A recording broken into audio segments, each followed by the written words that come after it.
नमस्कार विद्यार्थी मित्रांनो, आपल्या सर्वांचं स्वागत आहे महाराष्ट्र नर्सिंग ऑफिसर्सच्या या टार्गेट सीएचओ सीरीजमध्ये. तर या सीरीजमध्ये आपण काय करत असतो, मोस्ट एक्सपेक्टेड एमसीक्यू जे की तुम्हाला सीएचओच्या एक्झाममध्ये विचारले जाणार अशा क्वेश्चनची आपण काय करत असतो, प्रॅक्टिस करून घेत असतो आणि ते पण कुठल्या लँग्वेजमध्ये, तर मराठीमध्ये. आजचा जो आपला एपिसोड आहे तो कुठला आहे? 21th एपिसोड आहे. ठीक आहे. 21st एपिसोड आहे आपला. नागेश सर आणि मी, आम्ही दोघं जण मिळून काय करतो आहोत, अल्टरनेट डेज व्हिडिओ आणण्याचा प्रयत्न करत आहोत. तर आजच्या व्हिडिओला सुरुवात करण्याच्या अगोदर तुम्हाला काय करायचं आहे, या व्हिडिओला लाईक करायची आहे, कमेंटमध्ये तुमचा फीडबॅक नक्की सांगायचा आहे. तुम्हाला कुठल्या टॉपिकवर क्वेशन पाहिजे ते पण सांगायचं, जेणेकरून तुम्हाला जे टॉपिक डिफिकल्ट जातात, त्या टॉपिकवर आपण काय करू शकतो, तो क्वेशन घेऊन तो टॉपिक पूर्णपणे संपवण्याचा प्रयत्न करूयात. त्याच्यानंतर काय करायचं, या व्हिडिओला शेअर करायचे आणि चॅनलला सबस्क्राईब नक्की करायचे, जर अजून पण कोणी सबस्क्राईब केलं नसेल तर. त्याचप्रमाणे जर आता हा आपला 21st एपिसोड आहे, ठीक आहे. तर अजून पण कोणी जर आपले जे मागचे व्हिडिओज आहेत 1 ते 20 हे जर कोणी बघितले नसेल, तर अगोदर काय करायचं, ते व्हिडिओ बघून यायचे, जेणेकरून काय होणार तुम्हाला एक लिंक लागेल. आपण काय केले आहे, एक सिस्टमॅटिकली आपण काय करत आहोत, टॉपिक्स कव्हर करत येत आहोत. ठीक आहे. तर आणि अदर जे सोशल मीडिया प्लॅटफॉर्म आहेत, जसं की WhatsApp, Instagram, Telegram आणि Facebook या प्लॅटफॉर्मवर पण आपण ॲक्टिव्ह आहोत. तिथे पण तुम्ही काय करायचं आहे, वेगवेगळ्या आपल्या ॲक्टिव्हिटीज असतात, क्विजेस वगैरे होत असतात. तिथे पण तुम्ही जॉइन व्हायचं आहे. चला सुरू करूया. आपला फर्स्ट क्वेशन बघा काय म्हणतोय, Hindu marriage act came into existence from. तर हिंदू मॅरेज ॲक्टचा हा क्वेशन मी तुम्हाला काल होमवर्क दिलेला. तर बघा, हिंदू मॅरेज ॲक्टच्या अगोदर पण खूप सारे ॲक्ट्स येऊन गेलेत आणि हे जे ॲक्ट्स होते आपले सगळे हे कास्टिझम बेस्ड होते. जसं की सर्वात पहिले आला होता आपला Christian act. Christian marriage act आला होता. Christian marriage act. त्याच्यानंतर कुठला आला आपला पारसी मॅरेज ॲक्ट आला होता. Parsi marriage act. त्याच्यानंतर आला मुस्लिम मॅरेज ॲक्ट. मुस्लिम मॅरेज ॲक्ट. ठीक आहे. हे सी-पी-एम असं लक्षात ठेवा. सी-पी-एम-एस-एच. त्याच्यानंतर कुठला आला होता आपला special marriage act. Special marriage act. त्याच्यानंतर आला होता Hindu marriage act. Hindu marriage act. बरं. ख्रिश्चन मॅरेज कधी आला होता? 1872 ला आला होता. त्याच्यानंतर पारसी मॅरेज ॲक्ट जो आहे तो 1936 ला आला होता. मुस्लिम मॅरेज 1937 ला आला होता आणि स्पेशल मॅरेज ॲक्ट जो आहे तो 1954 ला आला होता आणि जो हिंदू मॅरेज ॲक्ट आहे तो 1955 ला आला होता. ठीक आहे. हे काय करा तुम्ही अशी ट्रिक बनवून लक्षात ठेवा आणि असं काय करा सीरियलने लक्षात ठेवा, जेणेकरून काय तुम्हाला लक्षात राहील. आता याची सीरियलनी ट्रिक बघा काय आहे, सी-पी-एम-एस-एच. सी-पी-एम-एस-एच अशी ट्रिक जर तुम्ही लक्षात ठेवली, तुम्हाला हे इयर जे आहे ते लक्षात ठेवायला सोपं जाणार. ठीक आहे. तर आपल्याला क्वेशनमध्ये काय विचारलंय, हिंदू मॅरेज ॲक्ट कधी आला होता? तर कधी आला होता? 1955 ला आला होता. तर हिंदू मॅरेज ॲक्ट बद्दल आपल्याला अजून काय बघायला मिळतं? तर हिंदू मॅरेज ॲक्ट काय म्हणतो, की मोनोगॅमी. मोनोगॅमीला फक्त सपोर्ट करतो. मोनोगॅमी म्हणजे काय? एक जो मेल पार्टनर आहे, तो एका फिमेल पार्टनर सोबत लग्न करेल, हे कोण म्हणतं? हिंदू मॅरेज ॲक्ट म्हणतो. मग जर एखादा पर्सन असेल ज्याला अगोदरच एखादी हे आहे, पार्टनर आहे, म्हणजे तो फिमेल असो किंवा मेल असो, ठीक आहे. तर त्याला जर समजा एक फॉर एक्झाम्पल एक मेल आहे, हा एक मेल आहे आणि त्याला ऑलरेडी एक आहे फिमेल पार्टनर आहे, ठीक आहे. ऑलरेडी त्याला एक फिमेल पार्टनर आहे, तर हा जो पर्सन आहे, तो अजून एक लग्न करू शकतो का? तर नाही करू शकत. सेम जर एखादी फिमेल असेल आणि तिला एक मेल पार्टनर असेल, तर ती परत दुसऱ्यासोबत लग्न करू शकते का? नाही करू शकत. म्हणजे हिंदू मॅरेज ॲक्ट काय करतो? मोनोगॅमीला सपोर्ट करतो. त्याचबरोबर हिंदू मॅरेज ॲक्टमध्ये जे एज आहे ते गर्लचं किती असायला पाहिजे आणि बॉयचं किती असायला पाहिजे? बॉयचं असायला पाहिजे 21 इयर्सपेक्षा जास्त आणि गर्ल्सचं असायला पाहिजे मोर दॅन 18 इयर्स. ठीक आहे. हे कोण सांगतं आपल्याला? हिंदू मॅरेज ॲक्ट सांगतं.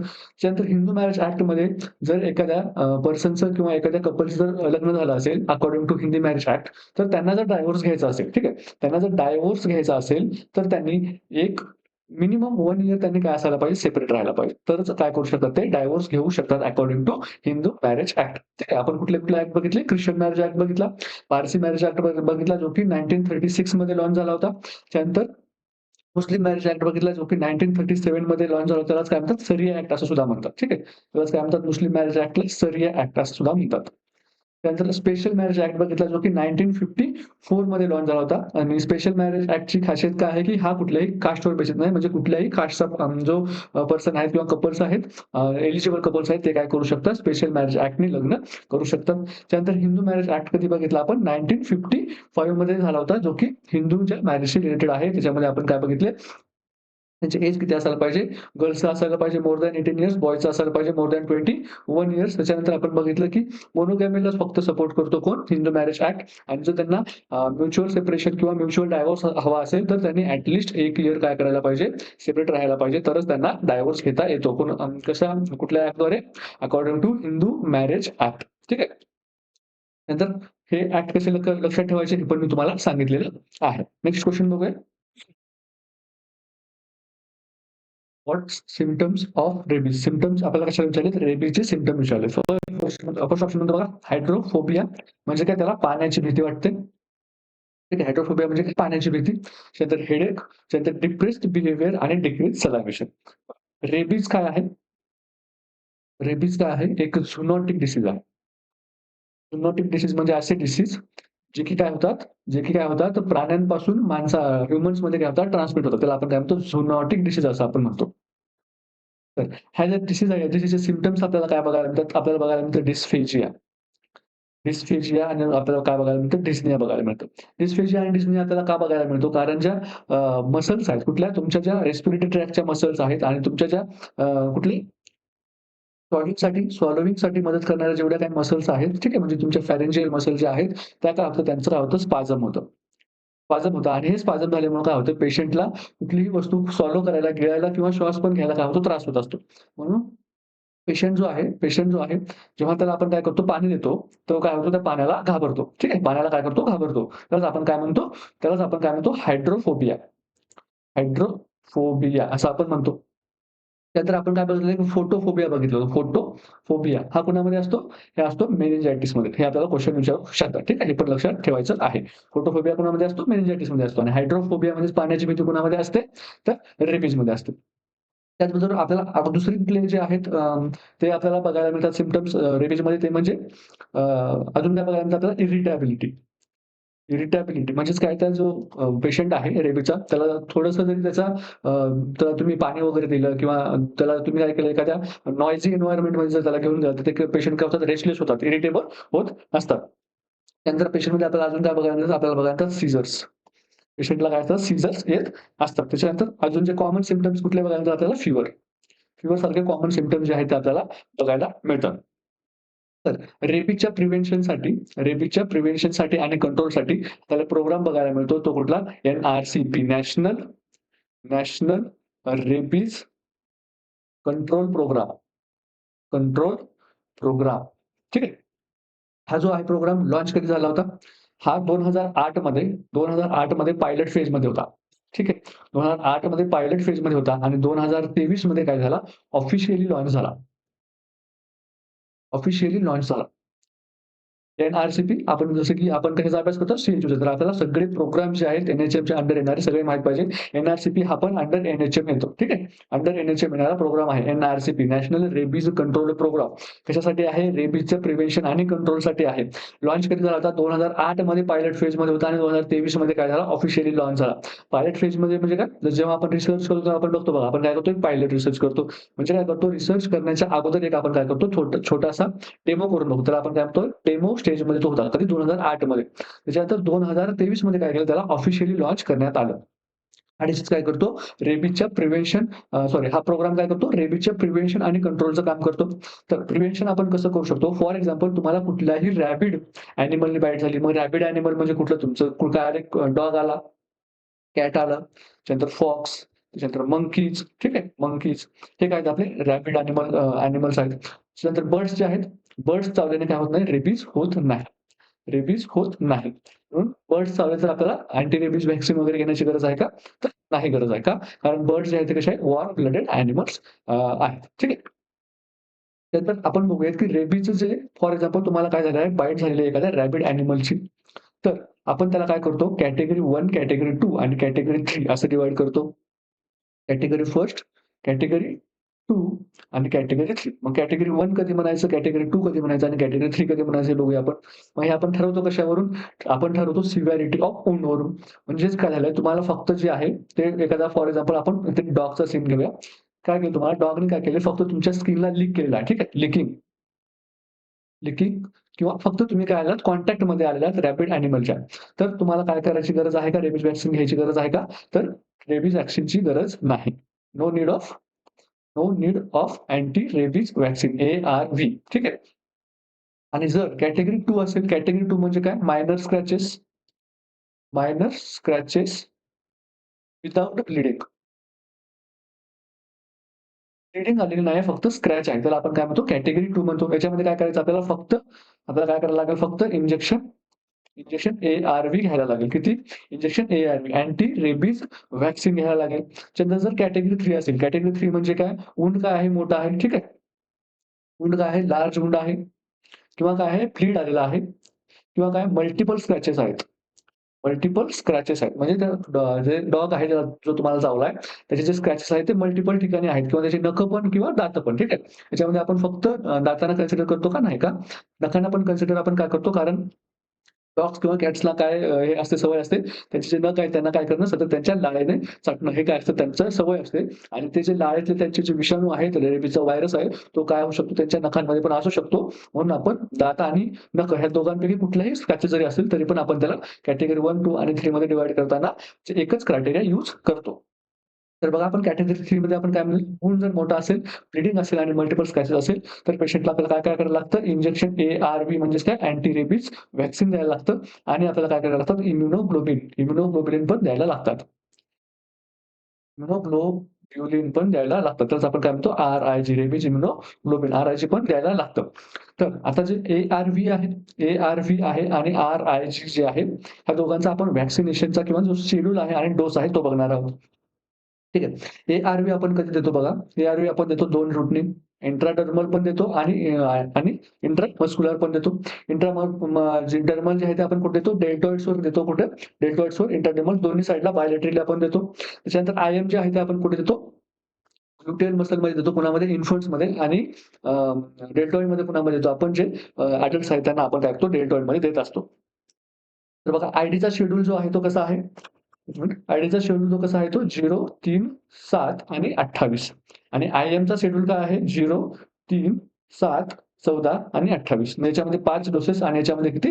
4 डोसेस आपल्याला घ्यायला लागतील. ठीक आहे. किती देतो आपण 0.1 ml इंटू दोन्ही डेल्टॉइड. ठीक आहे. 2 डेल्टॉइड. ठीक आहे. आणि याच्यामध्ये काय करतो? फुल वायल देतो. फुल वायल देतो आपण IM. ठीक आहे. आणि जे रेबीज इम्युनोग्लोबिन आहे हे आपण कुठे देतो? फक्त कॅटेगरी 3 मध्ये देतो. कॅटेगरी 3 मध्ये देतो. मग ते आपण कसं कॅल्क्युलेट करतो? जर ह्युमन सिरमचा असेल, इम्युनोग्लोबिन काय असेल? जर ह्युमन सिरमचा असेल, तर किती डोस असायला हवा? आणि जर ॲनिमल सिरमचा असेल असेल, तर किती डोस असायला हवा? बघा, ॲनिमल सिरमचा असेल तर 40 इंटरनॅशनल युनिट पर केजी बॉडी वेट. ठीक आहे. जो पर्सन आहे, कुत्र्याचं बॉडी वेट नाही, पर्सनचं बॉडी वेट. ठीक आहे. पर्सनचं बॉडी वेट जेवढं आहे, त्याच्या किती 40 इंटरनॅशनल युनिट पर केजी द्यायचा आहे आणि जर तो ह्युमन सिरमचं त्यांनी इंजेक्शन जर वापरत असाल तुम्ही, तर किती 20 इंटरनॅशनल युनिट पर केजी. तर ॲनिमल सिरम आणि ह्युमन सिरममध्ये फरक काय आहे? तर ॲनिमल सिरम जे आहे ते द्यायच्या अगोदर आपल्याला काय करायला लागते? सेन्सिटिव्हिटी टेस्ट करायला लागते. का? कारण तो जो सिरम आहे तो काय आहे? ह्युमन सिरम नाही. तुम्हाला रिएक्शन पण येऊ शकते तुमच्या पेशंटला. म्हणून आपण काय करतो? अगोदर त्याला सेन्सिटिव्हिटी टेस्ट देतो आणि त्याच्यानंतर आपण हाफ अवरने सेन्सिटिव्हिटी टेस्टच्या रिझल्टनुसार इंजेक्शन द्यायचं किंवा नाही द्यायचं ठरवतो. फॉर एक्झाम्पल तुमच्या एखाद्या पेशंटला काय झाली त्याची सेन्सिटिव्हिटी टेस्ट काय झाली पॉझिटिव्ह आली म्हणजे काय तो पर्सन जो आहे तो RIGला रिएक्टिव्ह आहे. तर मग आपण काय करतो ह्युमन सीरम देतो. पण ह्युमन सीरमचा प्रॉब्लेम काय आहे की हा आहे एक्सपेन्सिव्ह. ठीक आहे. हा एक्सपेन्सिव्ह आहे आणि हा गव्हर्नमेंट सेटिंगमध्ये अवेलेबल नसतो. मोस्ट ऑफ द गव्हर्नमेंट सेटिंगमध्ये हा अवेलेबल नसल्यामुळे आपण ॲनिमल सीरम काय करतो प्रिफर करतो आणि जर एखादा पर्सन जर रिएक्टिव्ह असेल तर ॲज अ CHO ठीक आहे. CHO म्हणून तुम्ही कुठे असणार? सब सेंटरला किंवा तुम्ही PHCला असणार. तर तुम्हाला काय करायचं हा पेशंट रेफर केला पाहिजे. ठीक आहे. तुम्ही काय केलं पाहिजे? हा पेशंट रेफर केला पाहिजे हायर अथॉरिटीला जेणेकरून तिथे काय असतात ॲडव्हान्स सुविधा असतात जेणेकरून काय होईल तुमचा जो पेशंट आहे त्या पेशंटला काय दिले जातील तिथे RIG प्रोव्हाईड करून दिल्या जाईल.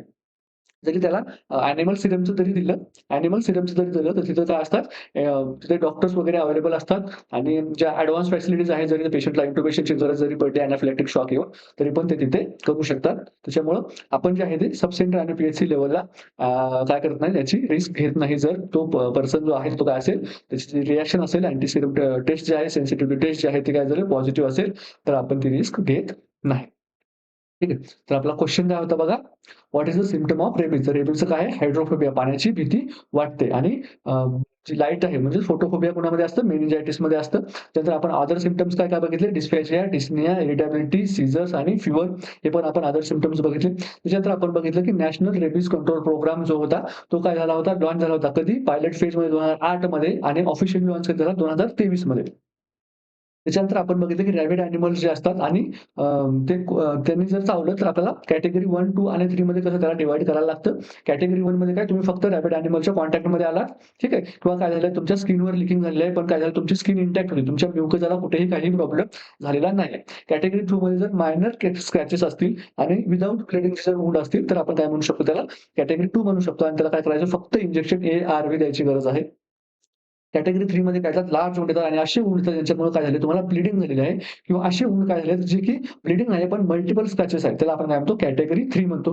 मग त्याच्यामध्ये आपल्याला अँटी रेबीज व्हॅक्सिन पण द्यायला लागतं आणि अँटी रेबीज इम्युनोग्लोबिन म्हणजेच RIG पण द्यायला लागतं. जेव्हा आपण ARV देतो, तेव्हा आपल्याला 2 रूट बघायला मिळतात. एकतर इंट्राडर्मल आणि एकतर IM. ठीक आहे. इंट्राडर्मल देताना आपल्याला 4 डोस द्यायचे 0, 3, 7 आणि 28 आणि IM देताना आपल्याला 0, 3, 7, 14, 28 असे 5 डोस द्यायचे आहेत. मग आणि इंट्राडर्मल देताना आपल्याला किती डोस द्यायचा आहे? 0.1 ml दोन्ही डेल्टॉइडला द्यायचा आहे आणि IM देताना आपल्याला फुल वायल द्यायची आहे. ठीक आहे. IM मग ते कुठे द्यायचे आहे? जर बेबी जर असेल तर इन्फंट जर असेल तर आपण काय करतो त्यांना थाय रिजनला जे आहे ते आपण प्रिफर करतो आणि जर अडल्ट असतील तर त्यांना आपण डेल्टॉइडमध्ये प्रिफर करतो. डेल्टॉइडमध्ये आपण का प्रिफर करतो? कारण तिथे काय फॅटचं प्रमाण कमी असतं आणि तुमचे जे इंजेक्शन तुम्ही जे इम्युनोग्लोबिन देणार ते काय होतात चांगलं ॲब्झॉर्ब होऊ शकतं आणि व्हॅक्सिन फेल्युअरचे चान्सेस कमी होतात. आणि जर तुम्ही ग्लुटेनमध्ये दिला अडल्टमध्ये तर त्यांचं फॅटचा जो पोर्शन आहे तिथे ग्लुटेन रिजनमध्ये जास्त असतो. त्यामुळे तुम्ही जे इम्युनोग्लोबिन देणार आहात ते काय होत नाही व्यवस्थित अब्झॉर्ब होत नाहीये आणि त्याच्यामुळे तुमचे जे आहेत ते फेल्युअर होण्याचे चान्सेस जास्त असतात. त्यानंतर बघा RIG जे आहे ते कसं द्यायचं? ह्युमन सीरम आणि ॲनिमल सीरम दोन्हीकडे देतो आपण. ठीक आहे. ह्युमन सीरम जे आहे त्याचा डोस किती आहे? 20 इंटरनॅशनल युनिट पर केजी आणि ॲनिमलमध्ये किती आहे? 40 international unit per KG.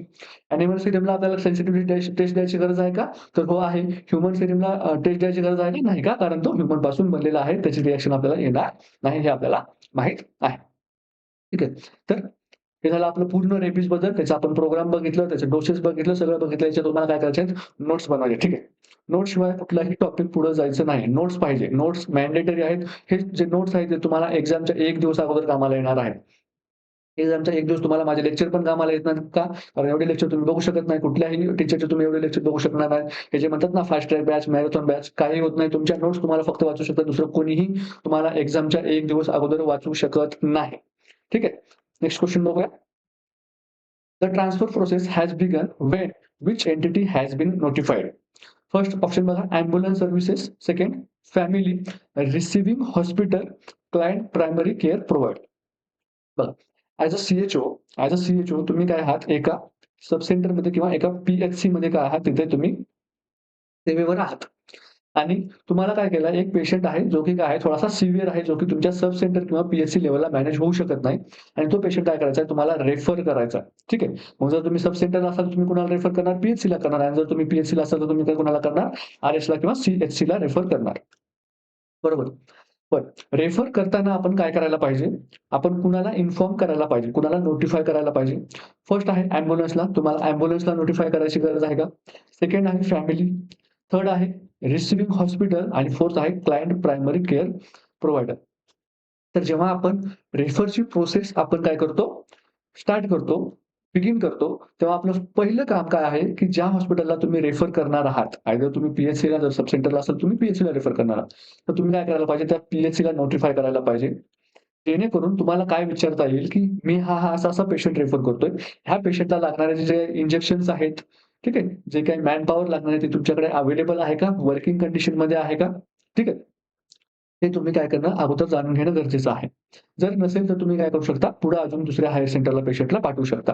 For example एखादा पी-एच-सी आहे आणि तुम्हाला तिथून काय करायचं पेशंट आर-एचला पाठवायचा आहे आणि एम-आयचा पेशंट आहे. ठीक आहे. तुम्ही काय केलंय पेशंटला लोडिंग डोस दिलेला आहे. लोडिंग डोसमध्ये काय केलं तुम्ही दिला, ॲस्पिरिन दिली, त्याच्यानंतर क्लॉपिडॉप दिला, तुम्ही लोडिंग डोस दिला आणि पेशंटला पाठवलं. त्यानंतर फॉर एक्झाम्पल तुम्ही आर-एचला पाठवलं आणि ह्या आर-एचमध्ये थ्रोम्बोलायटिक ड्रग्जच अवेलेबल नाहीयेत. ठीक आहे. तर जो पेशंटचा गोल्डन पिरियड होता 1 हॉवरचा तो तुम्ही काय केला याच्यामध्ये वेस्ट घालवलेला आहे. पण म्हणून आपण काय करायचं अगोदर जो आहे तो हॉस्पिटलला कॉन्टॅक्ट करायचा. हॉस्पिटलला कॉन्टॅक्ट झाल्याच्या नंतर मग तुम्ही काय करायचं फॅमिलीला सांगायचं, की तुमच्या पेशंटला असं-असं जे आहे ते इथून घेऊन जाण्याची गरज आहे. त्याप्रमाणे तुम्ही काय करायचं आहे एम्ब्युलन्सची काय करायचं आहे मॅनेज करा असं त्यांना सांगायचं आहे. मग एम्ब्युलन्स सर्व्हिसमध्ये 108 108 जी आहे ती काय आहे नॉर्मल पेशंटसाठी आणि 102 जी आहे ती कुणासाठी एएनसी म्हणजे काय एएनसी पेशंटसाठी काय आहेत आपल्याकडे डेडिकेटेड फ्री सर्व्हिसेस आहेत. फ्री सर्व्हिसेस आहेत. त्याचा हा प्रोग्राम कुठला आपला जे-एस-एस-के. जे-एस-एस-के मध्ये आपल्याला 102 आणि 108च्या एम्ब्युलन्सचं पण ट्रान्सफर मिळतं. हे मी तुम्हाला अगोदर सांगितलेलं आहे. तर आपण काय केलं पाहिजे अगोदर हॉस्पिटलला इन्फॉर्म केलं पाहिजे. नंतर फॅमिलीला इन्फॉर्म करून आपण काय केलं पाहिजे एम्ब्युलन्स सर्व्हिसेसला इन्फॉर्म केलं पाहिजे. जेणेकरून काय होईल पेशंट ट्रान्सफर व्यवस्थित होईल, आपला रेफर होईल आणि त्याचं जे आहे ते जी मॅनेजमेंट आहे, फर्दर मॅनेजमेंट ती व्यवस्थित केल्या जाईल. पण रिअॅलिटीमध्ये असं होतं का? रिअॅलिटीमध्ये असं होत नाही. सीएचओ काय करतो, पेशंटला बोलवतो आणि त्याचे काय करतो, एक रेफर शीट असते. रेफर शीटमध्ये नाव लिहितो, रेफर करण्याचं कारण लिहितो आणि पेशंटला डायरेक्ट काय करतो, तिकडे पाठवतो आणि तिथे गेल्यावर पेशंटला काय होतं, असं कळतं की हा पेशंट इथे पीएचसीला पण मॅनेज होत नाही. मग ते काय करतात, आर-एचला पाठवतात. ह्या सगळ्यांमध्ये काय होतं, पेशंटचा जो टाईम आहे आणि जो ट्रीटमेंटसाठी जो जे गोल्डन हावर्स असतात, ज्याच्यामधून जो ट्रीटमेंटचा डिले होतो, तो पेशंटचा होतो आणि ज्यामुळे काय होते, रुग्णाची हेळसांड होत असते. तर असं करायचंय का आपल्याला? तर तुम्ही शिफ्ट झाल्यानंतर असं करायचं नाही. तुम्ही काय करायचं आहे त्या पुढची जी हायर अथॉरिटी आहे, हायर जे सेंटर आहे त्याला काय करायचं तुम्ही अगोदर इन्फॉर्म करून ठेवायचं आहे, की असा-असा पेशंट आहे आणि मी तो पाठवणार आहे. जेणेकरून काय होईल, तिथला जो स्टाफ असेल तो प्रिपेअर असतील, तिथले डॉक्टर्स असतील ते प्रिपेअर असतील. ज्या पेशंटला जे काही लागणार आहे ते इंजेक्शन सगळे प्रिपेअर तिथे ठेवल्या जातील. ठीक आहे. नेक्स्ट क्वेशन बघूया. What is the most common unintentional थॉट involving health care personnel? First option काय म्हणतोय माल प्रॅक्टिस, सेकंड ऑप्शन मध्ये निग्लिजन्स, थर्ड ऑप्शन मध्ये असॉल्ट आणि बॅटल. तर आपण वन बाय वन बघूया. फर्स्ट बघूया आपण माल प्रॅक्टिस. माल प्रॅक्टिस म्हणजे काय? Unprofessional behaviour. ठीक आहे. अनप्रोफेशनल जे आहे ते बिहेवियर. एखादा पर्सन कोण आहे? प्रोफेशनल पर्सन आहे. मग तो नर्स असेल, ठीक आहे. नर्स असेल, डॉक्टर असेल, सी-एच-ओ असेल, ए-एन-एम असेल, आशा असेल, ठीक आहे. हे काय सगळे प्रोफेशनल लोक आहेत आणि ह्या प्रोफेशनल लोकांकडून एखादं अनप्रोफेशनल काम होणं याला आपण काय म्हणतो? माल प्रॅक्टिस असं आपण म्हणतो. मग एखादी नर्स आहे ती काय करते, रॉंग मेडिसिनचा डोस जे आहे, रॉंग डोस काय करते, ॲडमिनिस्टर करते. एखादा डॉक्टर काय करतो, फॉर एक्झाम्पल डॉक्टर आहे काय रेडिओलॉजिस्ट आहे आणि तो काय करतो, लिंगभेद चाचणी करतो. लिंगभेद चाचणी करतो. हे काय आहे पूर्ण माल प्रॅक्टिस आहे. त्यानंतर एखादा सी-एच-ओ आहे तो काय करत नाहीये, व्यवस्थित सर्व्हे काय करत नाही, नीट सर्व्हेच करत नाही किंवा सर्व्हेच्या काय करतोय, रॉंग डेटा काय करतोय, प्रोव्हाईड करतोय. रॉंग डेटा काय करतोय, हायर अथॉरिटीजला प्रोव्हाईड करतो. हे काय आहेत आपली माल प्रॅक्टिसमध्ये येतं. त्यानंतर बघा निग्लिजन्स. निग्लिजन्समध्ये काय येतं बघा, निग्लिजन्समध्ये येतं अनइंटेन्शनल टॉर्ट. अनइंटेन्शनल टॉर्ट म्हणजे काय तुमचे कुठलाही हेतू नाहीये, की एखाद्या माणसाला टॉर्चर करण्याचा. पण तुमच्याकडून काय होतं ते चुकून होतं. त्याला आपण काय म्हणतो निग्लिजन्स. जसं की तुम्ही काय केलं एखादा डोस आहे, तो डोस द्यायचा एखाद्या पेशंटला काय केलं फॉरगेट केला. Forgetting, administering, administering medicine. म्हणजे एखादा पेशंट होता आणि त्याला काय करायचं होतं सकाळी 6 वाजता 6 पीएमला तुम्हाला इंजेक्शन पॅन द्यायचं होतं. इंजेक्शन पॅन द्यायचं होतं आणि काय केलं तुमच्यामुळे काय झालं तुम्ही काय केलं ते पॅन द्यायचं विसरलात. ठीक आहे. त्याला इंजेक्शन पॅन द्यायचं विसरला. त्याच्यामध्ये तुमचा त्या पेशंटला हार्म करण्याचा कुठलाही हेतू होता का?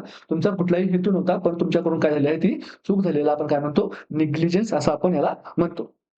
ठीक आहे. त्याच्यानंतर अजून निग्लिजन्समध्ये आपल्याला काय एक्झाम्पल देता येईल. एखादा पेशंट आहे आणि त्याला काय करायचं तुम्हाला हॉट वॉटर बॅग द्यायची होती. हॉट वॉटर बॅग द्यायची होती. हॉट वॉटर बॅग द्यायच्या अगोदर आपलं कर्तव्य काय आहे, की त्या हॉट वॉटर बॅगचं टेम्परेचर चेक करणं. ठीक आहे. पण तुम्ही काय केलं टेम्परेचर चेक न करता काय केलं तुमच्याकडून त्या पेशंटला काय केली गेली, हॉट वॉटर बॅग तुम्ही काय केली प्रोव्हाईड केली आणि ही हॉट हॉट वॉटर बॅग त्या पेशंटने काय केली यूज केली आणि त्या पेशंटला काय झालं इथे बर्न झाला. तुमचा हेतू होता का पेशंटला बर्न व्हावा? तुमचा हेतू पेशंटला बर्न व्हावा नव्हता. तुम्ही पेशंटच्या चांगल्यासाठीच पेशंटला हॉट वॉटर बॅग दिली होती. पण तुम्ही काय केलं टेम्परेचर चेक करायचं तुमच्याकडून राहून गेलं आणि त्याच्यामुळे काय झालं पेशंटला बर्न झालं. हे काय झालं तुमचं नेग्लिजन्सचं काय झालं एक्झाम्पल झालं. त्यानंतर काय आहे आपल्याकडे असॉल्ट बघा. थर्ड काय आहे असॉल्ट. असॉल्ट म्हणजे काय इंटेन्शनल टॉर्चर. इंटेन्शनली केलं तुम्ही. इंटेन्शनल टॉर्चर. इंटेन्शनल टॉर्चरमध्ये काय येतं बघा, तुम्ही काय केलं पेशंटला धमकी दिली, ठीक आहे. पेशंटला काय केलं धमकी दिली. हे बघ ही मेडिसिन घे, नाहीतर तुम्ही काय करणार तुला सुई लावणार किंवा आम्ही काय करणार तुला बांधून टाकणार. ठीक आहे. रिस्ट्रेंटच्या धमक्या देणं वगैरे हे काय सगळ्या धमकीमध्ये दिलंय. सगळ्यामध्ये आपण काय म्हणतो असॉल्ट असं आपण म्हणतो किंवा पेशंटवर काय करणं रेझिंग हँड्स. पेशंटवर काय करणं हात उगारणं याला पण आपण काय म्हणू शकतो असॉल्टमध्ये हे पण येतं. त्याच्यानंतर काय केलं पेशंटला थ्रेटन करणं म्हणजे धमकी देणं आणि रेझिंग हँड हे काय तर असॉल्टमध्ये येतं. मग तुमच्या ज्या धमक्या वगैरे असतील त्या कशा असतात व्हर्बली पण असू शकतात आणि फिजिकली पण असू शकतात. त्यानंतर बघा लास्ट ऑप्शन आहे आपला बॅटरी. बॅटरी म्हणजे काय? Touching without consent. Touching without consent.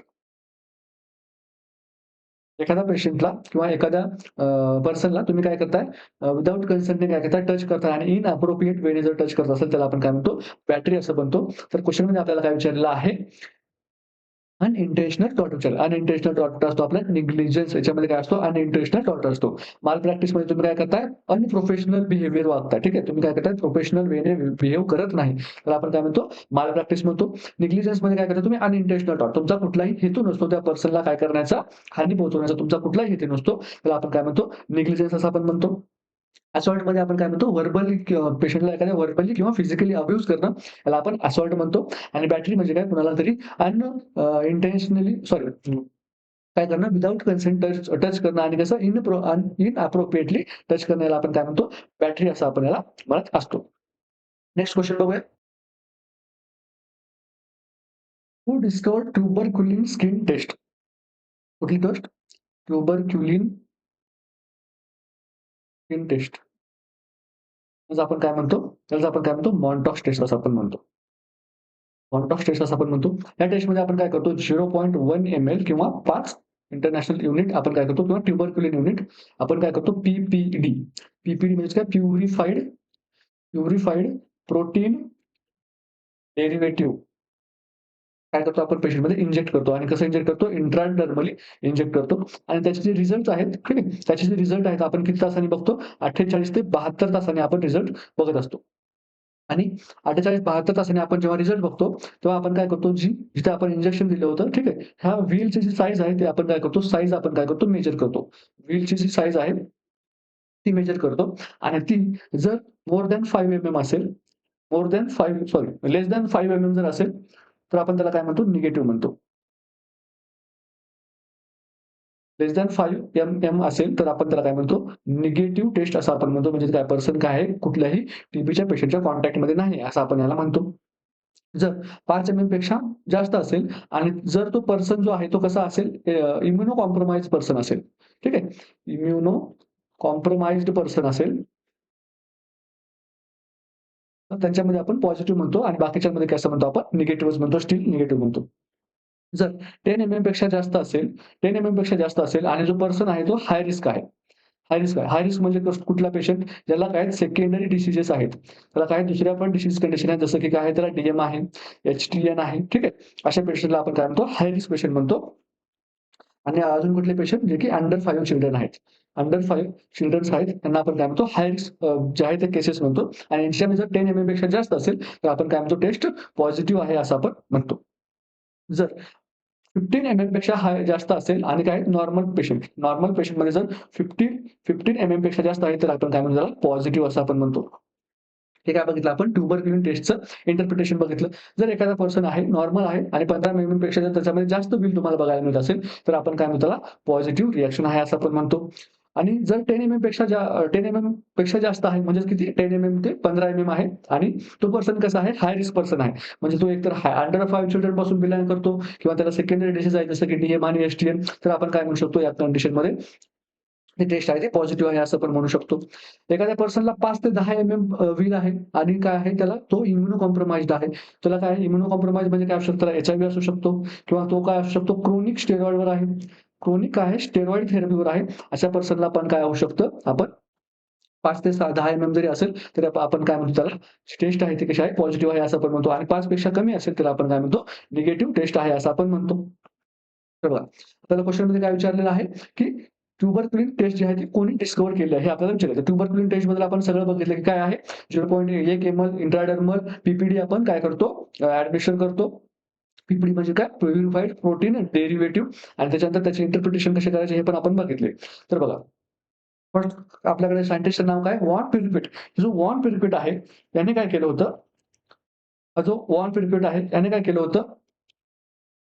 ट्युबरक्युलिन ट्युबरक्युलिन skin taste discover केली होती. डिस्कव्हर केली होती. त्यानंतर हा जो लुईस पाश्चर आहे, त्याने काय केलं होतं? रेबीजची व्हॅक्सिन शोधली होती. रेबीजची व्हॅक्सिन ज्याच्याबद्दल आपण आताच बघितलेलं आहे. रेबीजची व्हॅक्सिन शोधली होती आणि जे आपण मिल्कमध्ये पाश्चरायझेशनची मेथड बघतो, ठीक आहे. मिल्कमध्ये पाश्चरायझेशन मेथड बघितली, ती पण कोणी शोधली होती? लुईस पाश्चरने शोधली होती. त्यानंतर हा जो रोनाल्ड रॉस आहे, याने काय सांगितलं होतं? जे मलेरियाचं जे ट्रान्समिशन आहे, ते कसं मॉस्किटोमधून ह्युमनमध्ये जातं. ती पूर्ण सायकल जी आहे ती कोणी एक्सप्लेन केली होती आपल्याला? रोनाल्ड रॉसने केली होती.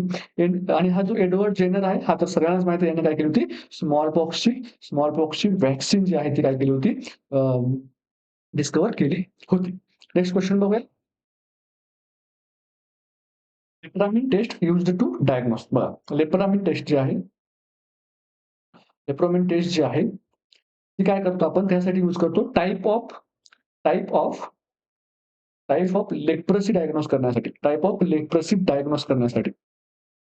ठीक आहे. मग ती कुठली आहे? ट्युबरक्युलाइड आहे का? किंवा लेप्रामेटस आहे का? किंवा बॉर्डरलाईन ट्युबरक्युलाइड आहे का? ठीक आहे. ट्युबरक्युलाइन किंवा लेप्रामेटस, ट्युबरक्युलाइड किंवा बॉर्डरलाईन ट्युबरक्युलोसिस हे काय आपल्याला लेप्रसीचे आपण काय करतो? टाइप्स करतो. मग कुठल्या टाइपचा लेप्रसी आहे, हे काय करण्यासाठी आपण डायग्नोज करण्यासाठी लेप्रोमिन टेस्ट यूज करत असतो. ही टेस्ट करत असताना आपण काय करतो? 0.1 ml 0.1 सॉरी 0.1 ml काय करतो आपण? मायकोबॅक्टेरियम लेप्रिचा जो आहे, तो किल्ड काय करतो? पॅथोजन घेतो आणि काय करतो? 0.1 ml इंट्राडर्मली एखाद्या पेशंटमध्ये इंजेक्ट करतो आणि मग आपण काय करतो? त्याची रिएक्शन जी आहे ती कधी येते बघतो. ठीक आहे. त्या पर्सनला ती रिएक्शन कधी येते बघतो. जर ती रिएक्शन 3 दिवसाच्या आत आली तर त्याला आपण काय म्हणतो? फर्नांडिस रिएक्शन म्हणतो. फर्नांडिस रिएक्शन असं आपण म्हणतो.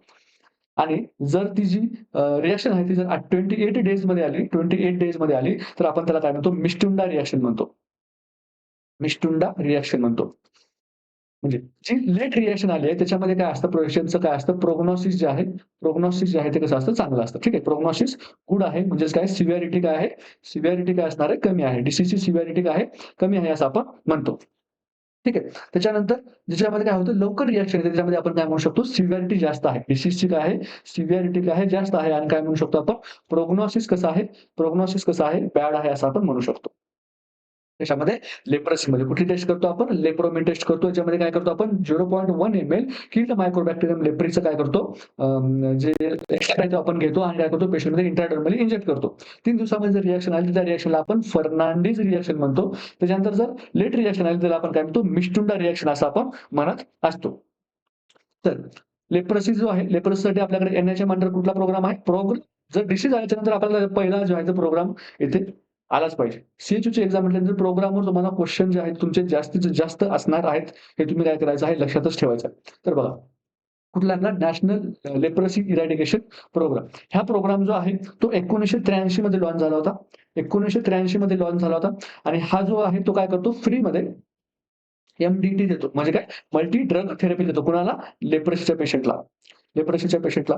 अजून याचं जे ऑब्जेक्टिव्ह आहे, ऑब्जेक्टिव्ह विचारला जातं. ऑब्जेक्टिव्ह काय आहे? अर्ली डायग्नोसिस, प्रॉम्प्ट ट्रीटमेंट आणि रिहॅबिलिटेटिव्ह सर्जरीज. रिहॅबिलिटेटिव्ह ट्रीटमेंट म्हणजे काय? तर तुमच्या सर्जरीज वगैरे असतात. कुठले आपण सर्जरी करतो लेप्रसीच्या पेशंटमध्ये? लेप्रसीच्या पेशंटमध्ये आपण काय करतो? स्किन सर्जरीज करत असतो. जेणेकरून काय होणार? त्यांची जी स्किनला जे काही लेजन्स वगैरे आहेत त्याची आपण सर्जरीज करून जी त्या पेशंटमध्ये कुष्ठरोग जिथे झाला होता, ते काय करत असतो आपण? तो लेजन झाकण्याचं काम करत असतो. प्लास्टिक सर्जरी वगैरे आपण एन-एल-ई-पी या प्रोग्राममध्ये फ्रीमध्ये पेशंटला करून देत असतो.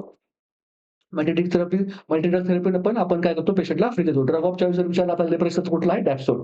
ठीक आहे. डॅप्सोन आहे. त्याच्यानंतर रिफाम्पिसिन जो की टीबीमध्ये पण यूज होतो, तो कुठे आपल्या इकडं लेप्रसीमध्ये पण यूज होत असतो. काही-काही राज्यांमध्ये लेप्रसीच्या पेशंटसाठी काय केलं जातं? पैसे पण दिले जातात. फायनान्शियल सपोर्ट पण केला जातो. ठीक आहे. फायनान्शियल सपोर्ट पण केला जातो. हे काय झालं आपलं लेप्रसी बद्दल झालं. आपण आता पर्यंत काय-काय बघितलं, की जो आहे NLEP सॉरी प्रोग्राम जो आहे तो कधी लॉन्च झाला होता? 1983 मध्ये लॉन्च झाला होता. त्यामध्ये काय केलं त्याचा ऑब्जेक्टिव्ह काय आहे? ट्रीटमेंट देणं, कुठलं फ्री ट्रीटमेंट देणं, मल्टी ड्रग थेरपीचं त्याच्यानंतर काय करणं, अर्ली डायग्नोसिस करणं, ट्रीटमेंट देणं आणि काय करणं रिहॅबिलिटेटिव्ह सर्व्हिसेस पण प्रोव्हाईड करतं.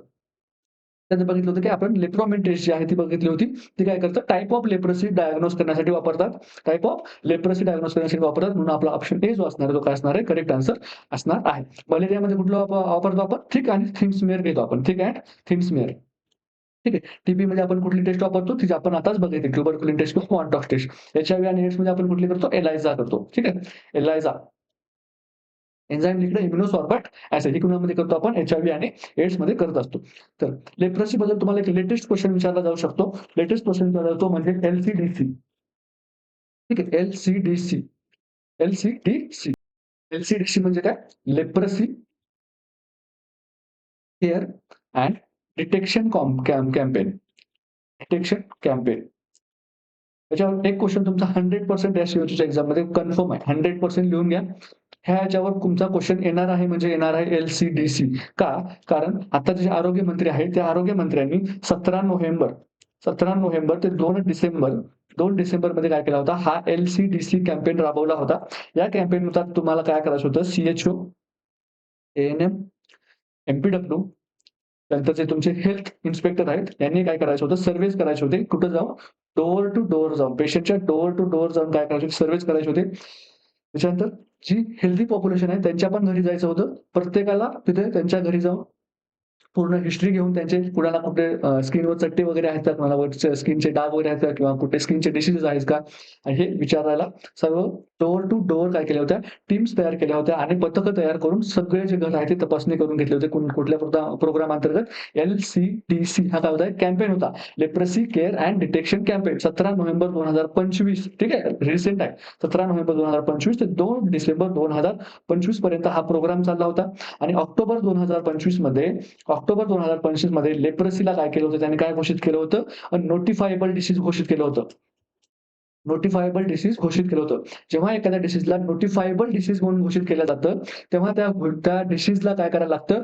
तो डिसीज जरी प्रायव्हेट हॉस्पिटलमध्ये जरी ट्रीट झाला असला, तरी पण तो काय करायला लागतो? गव्हर्नमेंट ऑथॉरिटीला कळवायला लागतो, की आमच्याकडे असा एक पेशंट आहे, ज्याला काय आहे? लेप्रोसी आहे. ठीक आहे. नोटिफायबल डिसीज एखाद्या डिसीजला घोषित केल्याच्या नंतर प्रायव्हेट हॉस्पिटलवाल्यांना पण तो पेशंट काय करता येत नाही, लपवून ठेवता येत नाही. तिथल्या जे हॉस्पिटल आहेत, गव्हर्नमेंट हॉस्पिटल त्यांना इन्फॉर्म करायला लागतं, की आमच्याकडे असा पेशंट आहे. ट्रीटमेंट जरी तो पेशंट प्रायव्हेटला घेत असेल, तर त्याची जर इच्छा असेल, की त्याला गव्हर्नमेंटमध्ये ट्रीटमेंट नाही घ्यायची, प्रायव्हेटला घ्यायची आहे, तर तो तिथे ट्रीटमेंट घेऊ शकतो. पण काय करायला लागतं? ती जी इन्फॉर्मेशन आहे ती काय करायला लागते? त्यांना गव्हर्नमेंट हॉस्पिटल्सला प्रोव्हाईड करायला लागते, प्रायव्हेट हॉस्पिटल्सला.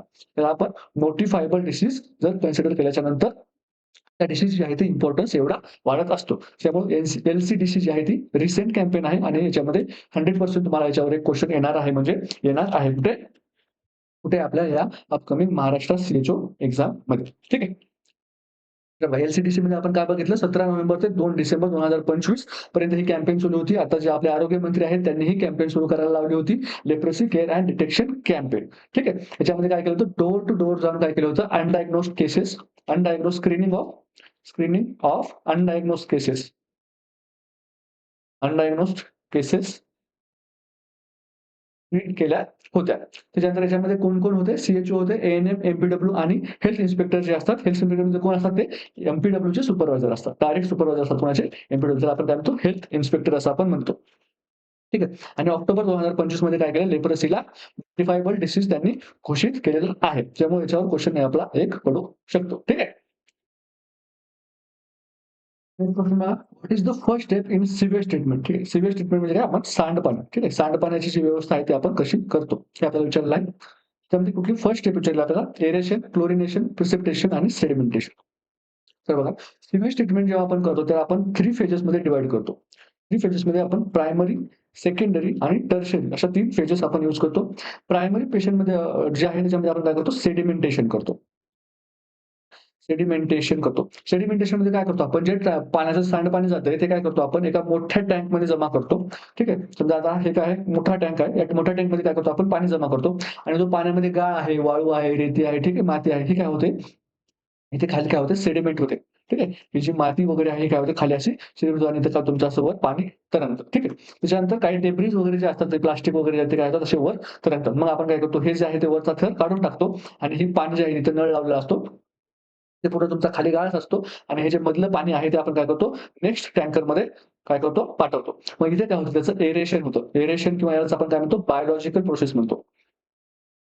बायोलॉजिकल प्रोसेस असं आपण म्हणतो. याच्यामध्ये काय करतो आपण, हे जे काय केलेलं पाणी इकडून इथे आलं होतं, ह्या पाण्यामध्ये आपण काय करतो मायक्रो ऑर्गॅनिझम्स टाकतो. मायक्रो ऑर्गॅनिझम टाकतो जे की काय करतात, ऑर्गॅनिक मॅटर जे आहे त्याला काय करतात खाऊन टाकतात आणि मग हे काय करतं पाणी आपण पुढे पाठवतो दुसऱ्या टँकमध्ये. या टँकमध्ये काय होतं केमिकल प्रोसेस होते. केमिकल डिसइन्फेक्शन होतं किंवा प्रिसिपिटेशन ह्या प्रोसेसमध्ये होत असतं. त्याला आपण काय म्हणतो टर्शियरी फेज म्हणतो. ही कुठली आपली सेकंडरी, ही कुठली आपली प्रायमरी. मग याच्यामध्ये काय होतं, हे जे पाणी आलेलं होतं, या पाण्यामध्ये आपण काय करतो बाहेरून जे आहे ते केमिकल्स टाकतो आणि ह्या केमिकल आणि डिसइन्फेक्टेड टाकल्याच्या नंतर जे आहे ते पाणी आपण मग नंतर दुसरीकडे जिथे आपला जो सोर्स आहे तिथे सोडून देत असतो. हे बघा, आपल्याला काय विचारलंय? फर्स्ट स्टेप विचारली आहे. फर्स्ट स्टेप आपण कुठले करतो? सेडिमेंटेशन. सेडिमेंटेशनमध्ये आपण काय करतो? पाणी जे आहे ते एका मोठ्या टँकमध्ये जमा करतो. जेणेकरून काय होईल, तुमचं जे पाण्यामध्ये जे काही गाळ वगैरे आहे, तो काय होईल खाली बसणार आणि त्याच्यानंतर जे काही तरंगणारे पदार्थ जसे की तुमचे लाकडं वगैरे असतील किंवा प्लास्टिक्स वगैरे असतील, ते वर तरंगतात. जे आपण वरून काढून टाकू शकतो आणि पाण्याचा जो गाळ आहे, तो खालीच असतो आणि जे मध्ये पाणी आहे, ते आपण काय करतो नेक्स्ट टँकमध्ये आपण सप्लाय करतो. त्या टँकमध्ये आपण काय करतो, बायोलॉजिकल प्रोसेसने आपण काही मायक्रो ऑर्गॅनिझम्स आहेत ते त्याच्यामध्ये टाकतो. ते काय करतात ऑर्गॅनिक मॅटर्सला खाऊन टाकतात. त्याच्यानंतर आपण नेक्स्ट काय करतो त्याची केमिकल प्रोसेस करत असतो. तर एरेशन जे आहे ते आपली कुठली आहे सेकंड स्टेप आहे. फ्लोरिनेशन आणि प्रिसिपिटेशन आहे हे कुठल्या आपल्या थर्डमध्ये येतं आणि सेडिमेंटेशन कुठलं येतं आपलं फर्स्ट येतं. म्हणून ऑप्शन डी जो आहे तो आपला करेक्ट आन्सर असणार आहे. क्वेश्चन बघा. Leading cause of blindness in India. ब्लाइंडनेसमधले भारतातले काय आहे? महत्त्वाचं कारण कुठलं आहे ते आपल्याला विचारलं आहे. फर्स्ट ऑप्शन आहे बघा कॅटरॅक्ट, सेकंड आहे ट्रॉकोमा, थर्ड ऑप्शन आहे ग्लॉकोमा आणि व्हिटॅमिन ए डेफिशियन्सी. बघा, व्हिटॅमिन ए डेफिशियन्सी हे जे आहे चाइल्डमधलं लीडिंग कॉज आहे. ठीक आहे. चाइल्डमधलं लीडिंग कॉज आहे म्हणून आपला ऑप्शन हा असणार नाही. हे आपण सर्वांसाठी यूज करू शकतो का? तर नाही. चाइल्डमध्ये जर असेल तर आपण व्हिटॅमिन ए डेफिशियन्सी इथे करेक्ट आन्सर आपला असतात. ठीक आहे. त्यानंतर बघा ग्लॉकोमा जो आहे तो काय आपला सेकंड लीडिंग कॉज आहे. Second leading cause. फर्स्ट आहे का? नाही. त्याला काय विचारलं? फर्स्ट लीडिंग कॉज विचारलं. सेकंड लीडिंग कॉजमध्ये आपण काय म्हणतो? ग्लॉकोमा आहे आपला. त्यानंतर बघा ट्रॉकोमा. ट्रॉकोमा जो आहे तो कधी याच्या अगोदरच्या काळामध्ये काय होता? फर्स्ट लीडिंग कॉज होता. ठीक आहे. Was was the leading cause. Was the leading cause. But but now due to hygiene hygiene at healthcare facilities facilities trachoma Glaucoma is no longer leading cause of blindness. काय नाही leading cause नाहीये का? आता काय झालंय health care फॅसिलिटीजमध्ये जे hygiene वगैरे आहे ती चांगली मेंटेन होत आहे आपल्याकडे म्हणून आता ट्रॉकोमा काय होत नाहीये लीडिंग कॉज नाहीये. कशाचं? ब्लाइंडनेसचं. तर हेल्थ केअर फॅसिलिटीमध्ये हायजीन जे आहे आणि क्लीनलीनेस आहे, त्यासाठी कुठली जी आहे ते एन-एच-एम प्रोग्राम आहे, हे तुम्ही मला कमेंटमध्ये सांगायचं आहे. हेल्थ केअर फॅसिलिटीमध्ये क्लीनिंग आणि हायजीनच्या बद्दल कुठला नॅशनल हेल्थ प्रोग्राम आहे, जो की अंडर एन-एच-एम आहे, तो काय करतो? वर्क करत असतो. त्याचं तुम्हाला नाव काय करायचं कमेंटमध्ये मला सांगायचं आहे. ठीक आहे. म्हणजे आपला हा पण ऑप्शन इथे नाही. इथे आपला ऑप्शन कुठला येणार आहे? कॅटरॅक्ट. कॅटरॅक्ट काय आहे? Leading cause of blindness in India. ठीक आहे. तर आता इथे ब्लाइंडनेस आहे. ब्लाइंडनेसच्या रिलेटेड एक एन-एच-एम प्रोग्राम आहे. तो म्हणजे कुठला? National programme for control of blindness and visual impairedness. कुठला? National programme to control blindness and visual impairment. NPCB and VI हे काय प्रोग्रामचं नाव आहे. हा प्रोग्राम कधी 1976 मध्ये लॉन्च झाला होता. ठीक आहे. कधी लॉन्च झाला होता? 1976 मध्ये हा काय करतो? ब्लाइंडनेस प्रिव्हेन्शनचं आणि व्हिज्युअल इम्पेअरमेंट प्रिव्हेन्शन करण्याचं काम करतो. मग हे काम कसं करतो? काय करतो? Prevent avoidable blindness. काय करतं? प्रिव्हेंट करतं. त्यानंतर काय करतं? Early detection and treatment. ठीक आहे. अजून काय काम करतं? Eye donation and rehabilitation. Eye donation आणि रिहॅबचं काम करतं. त्याचप्रमाणे ह्या प्रोग्रामच्या अंतर्गत काय होतात फ्री फ्री आय सर्जरीज पण होतात. ठीक आहे. फ्री आय सर्जरीज पण केल्या जातात. कुठला programme? NPCB and VI national programme to control blindness and visual impairments. ठीक आहे. कधी आला होता हा प्रोग्राम? 1976 मध्ये आला होता. तर आपण काय बघितलं की leading cause of blindness in India कुठला आहे? तर फर्स्ट लीडिंग कॉज आहे कॅटरॅक्ट, सेकंड आहे आपला ग्लॉकोमा. चाइल्डमध्ये कुठला आहे? तर व्हिटॅमिन ए डेफिशियन्सी. ट्रॉकोमा काय होता? कुठल्या तरी एका म्हणजे याच्या अगोदरच्या काळामध्ये trachoma was one of the leading cause in India for the blindness, but now the cataract is the leading cause of blindness in India. ठीक आहे. तर तर ट्रॉकोमा का कमी झाला? कारण हेल्थ फॅसिलिटीजमध्ये काय झालं? क्लीनलीनेस आली. त्याच्यामुळे काय झालेलं आहे?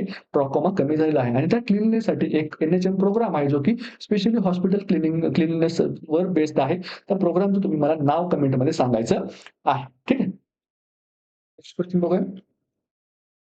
The practice of obtaining sexual gratification by looking at sexual objects or acts specially secretively is known as. हा जरा कुठला आहे आपला? Sexual disorders. सेक्शुअल डिसऑर्डर वरला क्वेश्चन आहे. तर बघा, फर्स्ट ऑप्शन काय म्हणतो आपला? फेटिशिझम. फर्स्ट ऑप्शन काय म्हणतो आपला? फेटिशिझम. फेटिशिझम मध्ये काय होतं? Sexual arousal from non living object. Non living object जे असतात त्याच्यावरून काय होतं? त्या पेशंट्सला जे आहे ते काय होतं?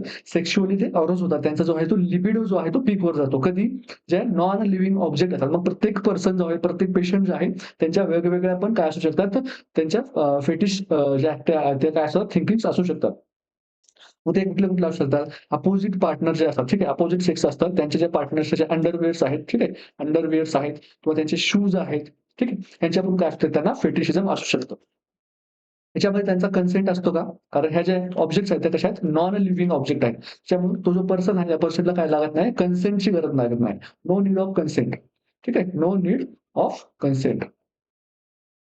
No need of consent. मग फेटिशिझममध्ये काय होतं? ते पर्सन जो आहे त्याला काय करायचं असतं? नॉन लिव्हिंग ऑब्जेक्टने काय होतात? ते सेक्शुअली अरोज होतात. मग ते अपोझिट सेक्स पार्टनरच्या अंडरवेअर्स किंवा त्यांचे जे शूज वगैरे असतात, ते जे काय असतात त्याचं अरोज होण्याचं मेन नॉन लिव्हिंग थिंग्स असू शकतात. त्यानंतर बघा, दुसरं अजून डिसऑर्डर्समध्ये आपण काय बघतो? तर आपण बघतो ओव्हेरिझम. ओव्हेरिझम. ओव्हेरिझममध्ये ते पेशंट जे आहेत ते काय करतात? सेक्शुअली अरोज्ड सेक्शुअली अरोज होतात. कधी अरोज होतात? By observing others others engaging in sexual activity. Sexual activity without their consent.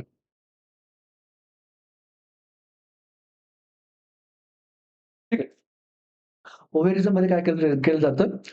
ते पर्सन जे आहेत, ते काय करतात? जे दुसरे पर्सन्स आहेत, जे एखादं कपल्स आहेत, ते जर सेक्शुअल ॲक्टिव्हिटीमध्ये एंगेज असतील, तर त्या पर्सन्सला सिक्रेटली बघण्यामध्ये त्यांना काय होतं? सेक्शुअल अरोज होते.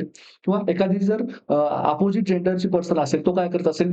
ड्रेस चेंज करत असेल, तर त्यांना बघताना त्यांना काय होतं? सेक्शुअल अरोजमेंट येत असतात. आणि ह्याच्यामध्ये ते काय येतं? त्यांच्यामध्ये कन्सेंट असतं का? तर नाही. हे कसं आहे? नॉन कन्सेंटिंग काय आहे? बिहेवियर आहे त्यांचं. त्यांना काय करत नाही ते सिक्रेटली बघतात. त्या पुढच्या ज्या पर्सन्स आहेत त्यांना त्याचा कन्सेंट असतो का? तर नसतो. तर ओव्हॅरिझम म्हणजे काय? तर सेक्शुअली काय होतात? ते अरोज होतात. कधी अरोज होतात? जेव्हा एखादी पर्सन आहे किंवा दुसरे पर्सन जे आहे ते काय करतात? सेक्शुअल ॲक्टिव्हिटी करत असतात. ते अदर जे आहे ते सेक्शुअल ॲक्टिव्हिटी करत असताना हा काय करतो ना सिक्रेटली बघतो. किंवा ड्रेस चेंज करताना बघणे. हे काय आहेत? ओव्हॅरिझममध्ये येतं. हे याचे जे एक्झाम्पल्स आहेत ते आहेत. आणि हे काय आहे? नॉन कन्सेंटिंग ॲक्टिव्हिटी आहे. त्याच्यानंतर नेक्स्ट ऑप्शन काय बघा? Sexual sadism. Sexual sadism. Sexual सॅडिझम.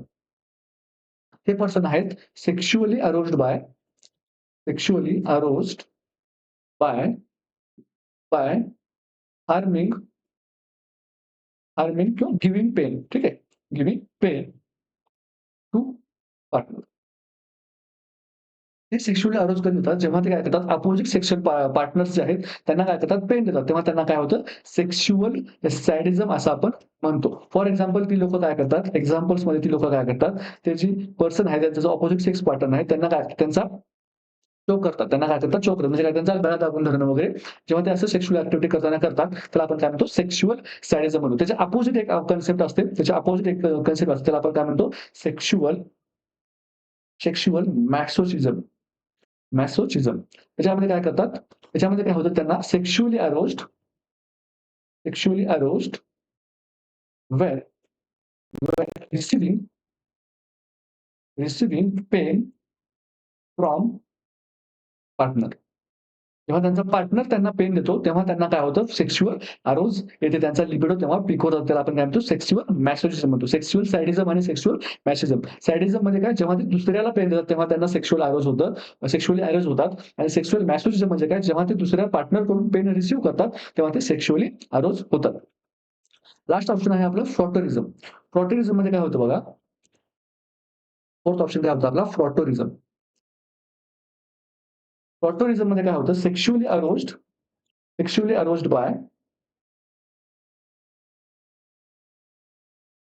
by rubbing against non-consenting persons, especially in crowded places. म्हणजे फ्रॉटरिझम जे आहे ते काय करतात, त्यांना नॉन कन्सेंटिंग पीपल जे आहेत त्यांना काय करतात, त्यांच्या प्रायव्हेट पार्ट्सला काय करणं, रब करणे वगैरे अशा प्रकारचे जे आहे ते हे पेशंट काम करत असतात. ह्या पेशंट आणि हे जे त्यांचं स्पेशली जे आहे ते कुठे करतात, ते क्राउडेड प्लेसेसमध्ये, जसं की बसेसमध्ये, ठीक आहे. बसेसमध्ये किंवा ट्रेन्समध्ये किंवा जिथे क्राउडेड प्लेस आहे, जसे की मार्केट्स वगैरे या ठिकाणी काय करतात, ते नॉन कन्सेंटिंग पर्सनला रबिंग किंवा टचिंग वगैरे करत असतात. त्याला आपण काय म्हणतो, फ्रॉटरिझम म्हणतो. हा पण काय एक सेक्शुअल डिसऑर्डर आहे. मग आपल्याला क्वेश्चनमध्ये काय विचारले बघा, आपल्याला क्वेश्चनमध्ये काय विचारलं आहे, की sexual gratification looking at sexual object acts आणि स्पेशली कसं सिक्रेटिव्हली बघतात, त्याला आपण काय म्हणतो, ओव्हेरिझम असं आपण याला म्हणतो. फेटिशिझममध्ये काय होतं, त्यांना नॉन जे आहेत लिव्हिंग ऑब्जेक्ट आहेत त्यांच्यापासून त्यांना सेक्शुअल अरोजल होत असतं. ओव्हेरिझममध्ये कसं होतं, जे अदर पर्सन आहेत ते जर सेक्शुअल ॲक्टिव्हिटीमध्ये एंगेज असतील, तर त्यांना ते बघून, सिक्रेटिव्हली बघून ते काय करतात, त्यांना सेक्शुअली अरोजल होत असतं. त्याला आपण काय म्हणतो, ओव्हेरिझम म्हणतो. थर्ड ऑप्शन आहे सेक्शुअल सॅडिझम. सॅडिझममध्ये काय, दुसऱ्या लोकांना म्हणजे त्याचा दुसरा जो पार्टनर असतो, सेक्शुअल पार्टनर जो आहे त्याला पेन दिलं, तर त्यांना काय होतं, सेक्शुअल अरोजल होते. त्याच्या अपोजिट बघितलं आपण सेक्शुअल मॅसोचिझम. ते काय होतं, त्यांना जर जो सेक्शुअल पार्टनर जर त्यांना पेन दिलं, टॉर्चर केलं, तर त्यांना काय होतं, सेक्शुअल अरोजल होते. फ्रॉटरिझममध्ये आपण काय बघितलं, की जेव्हा काय होतं, त्यांना जे क्राउडेड प्लेसेसमध्ये जेव्हा ते जातात, तिथे काय करतात, जे पर्सन्स आहेत, अदर पर्सन्स आहेत, अपोजिट सेक्स पार्टनरचे, त्यांचा कन्सेंट न घेता ते काय करतात, ते सेक्शुअल ॲक्टिव्हिटीमध्ये एंगेज होतात. त्यांना काय करतात, रब करणे, त्यांच्या प्रायव्हेट पार्ट्सला टच वगैरे करणे जे आहे ते करत असतात. आपण काय म्हणतो, फ्रॉटरिझम म्हणतो. जे अदर जे आहेत बघा, हे काय आपले सेक्शुअल डिसऑर्डर्स आहेत. अदर पण आपल्याला सेक्शुअल डिसऑर्डर बघायला मिळतात, जसं की आपलं पिडोफिलिया. पिडोफिलिया जे आहे ते कसे सेक्शुअली अरोज होतात, कधी sexually arouse aroused and engaged with engaged with child less than 13 years of age. 13 years of age पेक्षा जे कमी चाइल्ड असतात त्यांना काय होतात, त्यांच्यासोबत ते सेक्शुअली अरोज होतात. हे पण कसे आहे, नॉन कन्सेंटिंग सेक्शुअल डिसऑर्डर आहे. ठीक आहे. याच्यामध्ये कन्सेंटिंग कुठले आहेत आणि नॉन कन्सेंटिंग कुठले आहेत हे पण आपल्याला लक्षात ठेवायचं आहे. हे पण इम्पॉर्टंट आहे. सेक्शुअल सॅडिझम आणि सेक्शुअल मॅसोचिझम आहे हे कन्सेंटिंग असू शकतं. ठीक आहे. फेटिशिझम जे आहे ते कसं आहे, नॉन लिव्हिंग थिंग सोबत आहे, त्याच्यामध्ये कन्सेंटचा प्रश्न येत नाही. पण ओव्हेरिझम, त्याच्यानंतर फ्रॉटरिझम आणि पिडोफिलिया हे काय, नॉन कन्सेंटिंग सेक्शुअल डिसऑर्डर्स आहेत. ठीक आहे. त्यानंतर बघू शकतो आपण एक्झिबिशनिझम.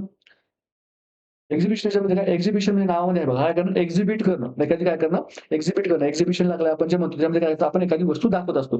तर हे जे पर्सन असतात, हे एक्झिबिशनिझम वाले, हे काय करतात, पब्लिकली काय करतात, publicly publicly exhibiting exhibiting their their private parts private parts किंवा काय करणं, पब्लिकली पब्लिकली मास्टरबेट करणं.